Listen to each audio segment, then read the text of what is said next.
Good morning everyone. तो वादे के मुताबिक आपके सामने एक नया चैप्टर जो हमारा मॉडर्न हिस्ट्री का है, ब्रिटिश ईस्ट इंडिया कंपनी की नीतियाँ।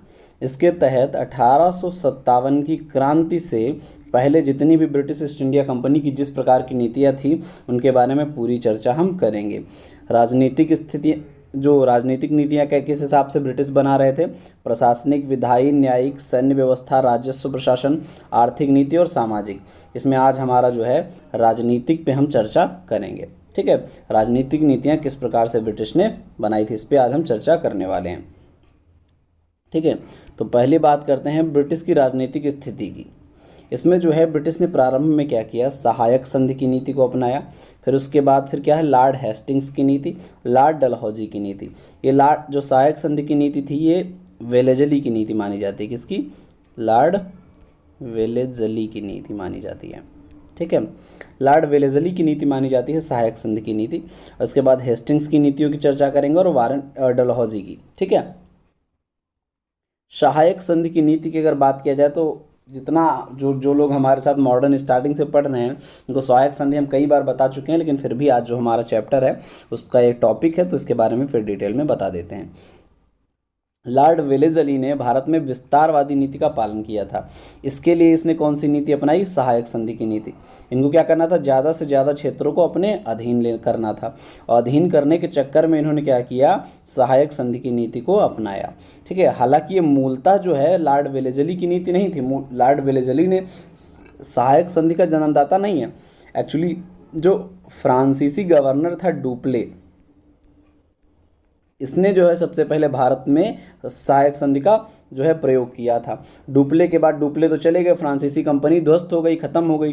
फ्रांसीसी कंपनी जब ख़त्म हो गई तो भैया ब्रिटिश में से वेलेजली ने उसकी नीति का पालन करना स्टार्ट कर दिया विस्तारवादी नीति के तहत। सहायक संधि ने स्वीकार करने वाले राज्य के लिए निम्न शर्तों को रखा था। भैया अगर सहायक संधि तुमको स्वीकार करवा रहे हैं, क्या क्या तुमको करना होगा, ये कंपल्सन क्या था? राज्य के विदेशी संबंध ब्रिटिश पर का नियंत्रण होगा। ठीक है, यानी जितने भी जिस राज्य पर अगर वो कब्जा कर रहे हैं, जिस राज्य ने सहायक संधि कर ली ब्रिटिश से, वो क्या करेगा, वो कोई भी जो है उसका जो है विदेशी संबंधों पर कोई नियंत्रण नहीं रह जाएगा। ठीक है, मतलब वो किसी अन्य राज्य से युद्ध, संधि या फिर किसी प्रकार की जो है कोई भी ट्रीटी नहीं कर सकते, कोई भी संधि नहीं कर सकते। ठीक है, न युद्ध कर सकते किसी राज्य से जब तक ब्रिटिश की परमिशन ना हो। ठीक है, जिन जिन राज्यों ने सहायक संधि स्वीकार कर ली। ब्रिटिश नियंत्रित सैन्य टुकड़ी राज्य में रखकर राज्य द्वारा उस पर व्यय करवाया जाएगा। ब्रिटिश बहुत चालू थे। क्या करते थे, जैसे मान लो एक प्रांत ले लेते हैं,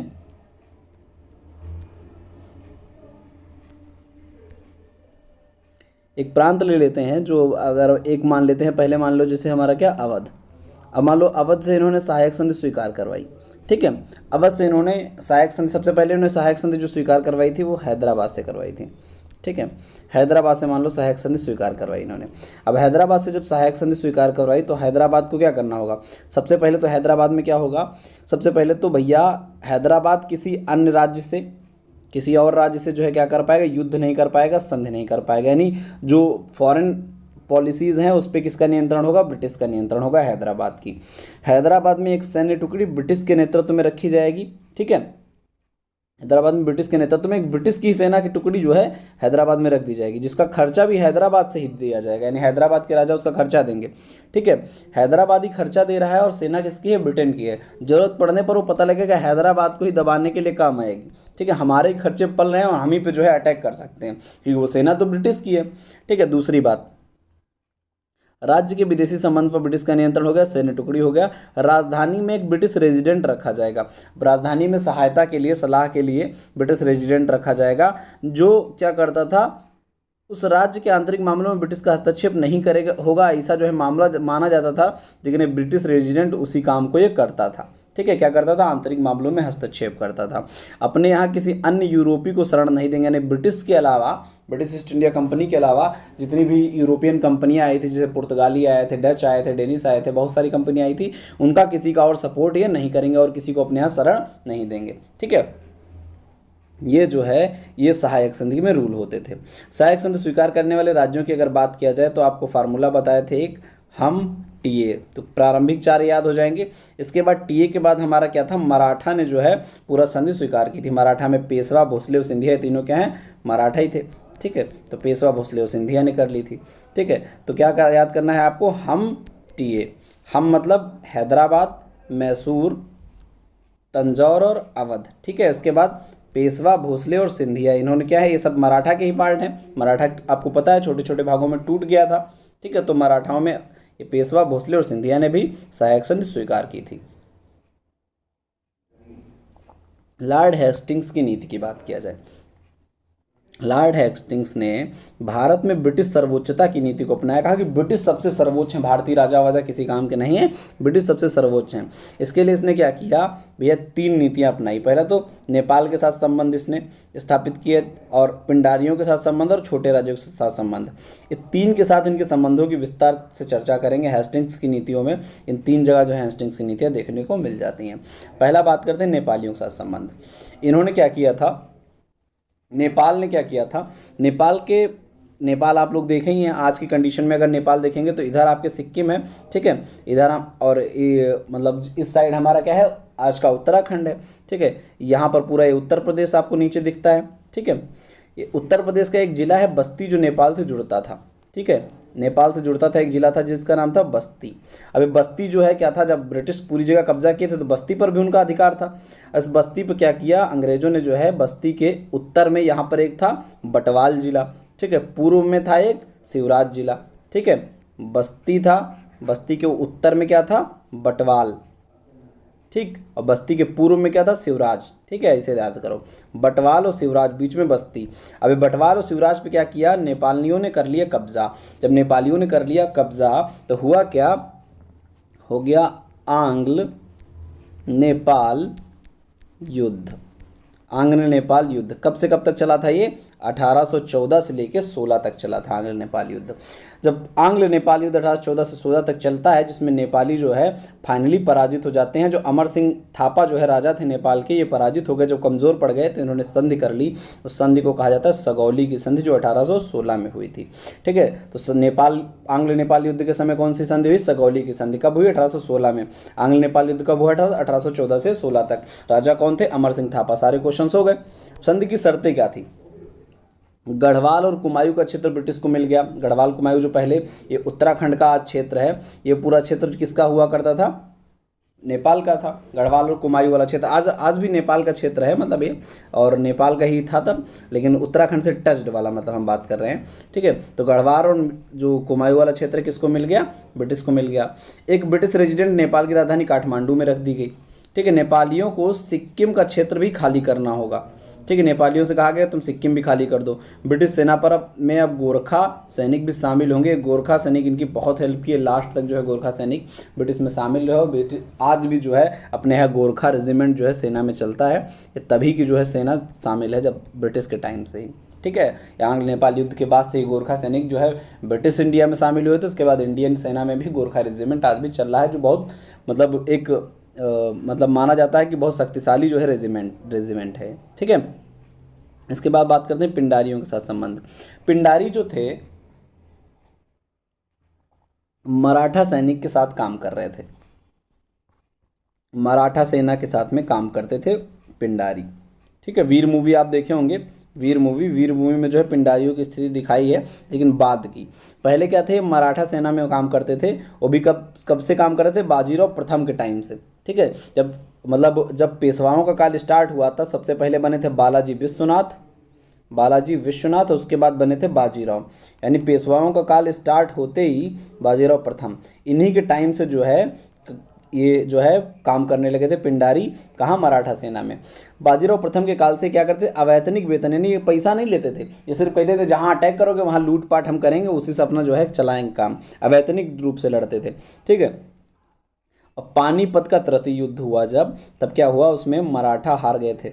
याद होगा आप लोग, पानीपत का तृतीय युद्ध कब हुआ था, 1761 में। किसके बीच में, अहमद शाह अब्दाली और किसके बीच में, मराठाओं के बीच में। अब मराठा जिसमें हार जाते हैं, अहमद शाह अब्दाली जीत जाता है। जब मराठा पराजित हो गए तो इसके बाद पिंडारियों ने क्या किया, पिंडारी वहाँ से जाके मालवा के क्षेत्र में शरण ले लिए।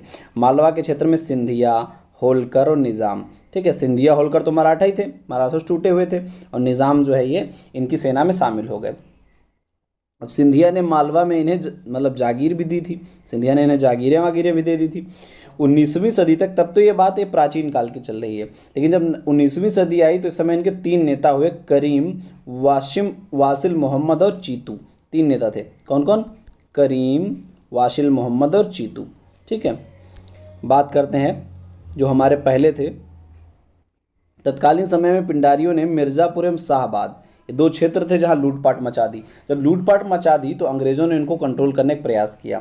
अब करीम खान को सबसे पहले क्या किया, करीम खान को उन्होंने पराजित किया। करीम खान ने इनकी अधीनता स्वीकार कर ली ब्रिटिश की। ठीक है, उसके बाद ब्रिटिश ने क्या किया, इन्हें गोरखपुर का एक जागीर दे दी। कहा कि भैया ऐसा लूटपाट ना मचाओ, तुम पहले हरा दिया इनको, जब अधीनता स्वीकार कर ली करीम खान ने तो इनको क्या किया, गोरखपुर की जागीर दे दी। कहा चलो जागीर ले लो गोरखपुर की, लेकिन शांत बैठो, ऐसे दंगा फसाद ना करो। अब आई बात वासिल मोहम्मद की। वासिल मोहम्मद चले गए सिंधिया के यहाँ, सिंधिया के यहाँ ले लिए शरण। अब सिंधिया पर ब्रिटिश प्रेशर बनाने लगे तो सिंधिया ने क्या किया, वासिल मोहम्मद को दे दिया ब्रिटिश को, दबाव बनाया जब तो दे दिया। अब वासिल मोहम्मद ब्रिटिश को सौंप दिया, वासिल मोहम्मद को भी इन्होंने कुछ कहीं जागीर वागीर दे के किनारे कर दिया।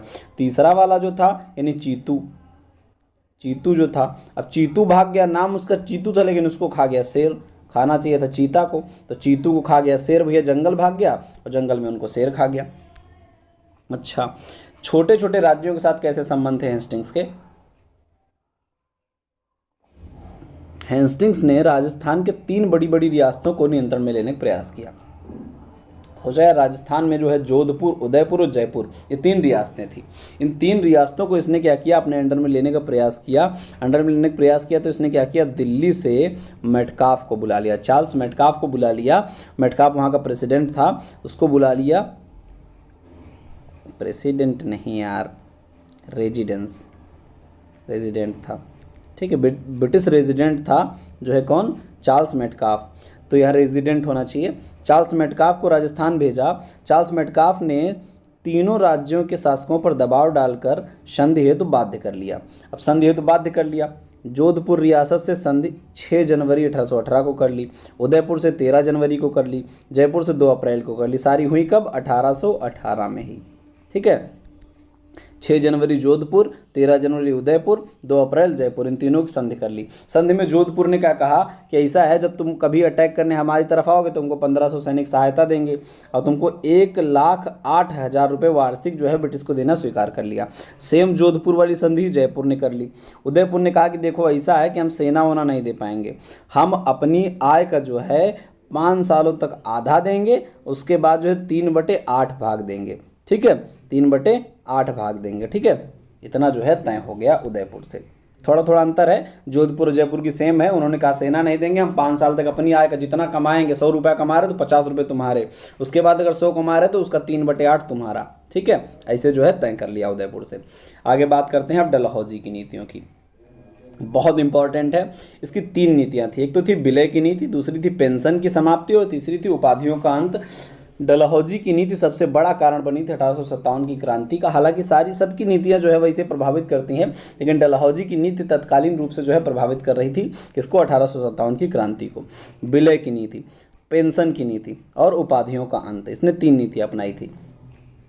विलय भी इसने 3 तरीके से किया, एक तो किया अपनी शक्ति के आधार पे, दूसरा किया शांति के आधार पे, तीसरा इसने कहा कुशासन के आधार पे।